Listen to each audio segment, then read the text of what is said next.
One person has been killed and several others injured in the Democratic Republic of Congo as people have taken to the streets to protest against President Joseph Kabila.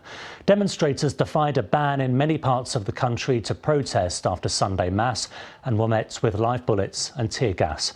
Harry Darkins reports. Clouds of toxic gas and a hail of bullets. These protesters defied a ban on demonstrations, taking to the streets after Sunday Mass. They say President Joseph Kabila should have stood down in 2016, when his mandate officially came to an end. Today we are determined because we are suffering in our country. We will march, even if the police stop us, even if these policemen have to understand that Kabila's mandate is finished. He has to go. He must go. Reports say police quickly turned to using live ammunition to try to end the protests. The violence has claimed the life of at least one person. The campaign group Human Rights Watch has identified him as 36-year-old Rossi Mukendi, a university lecturer turned activist. A relative said he was shot outside a church in the capital, Kinshasa. This page on Facebook has already been set up in his memory. The police, however, deny anyone has been killed in the protests.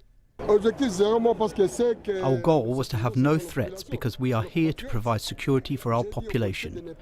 They are our compatriots. I told the policemen not to shoot at the population or any unarmed civilian.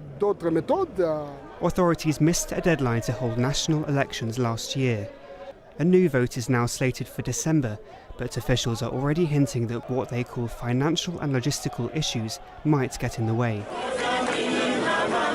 With opposition parties crippled by infighting and many of their leaders forced into exile, the Catholic Church has become the main force opposing Kabila's 17-year rule.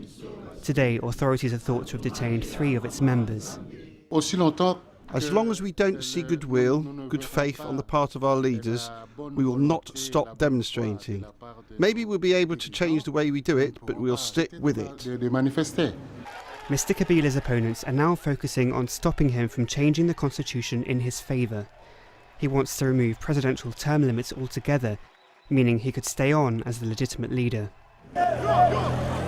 If he succeeds, there could be many more days like this one. Harry Darkins, BBC News.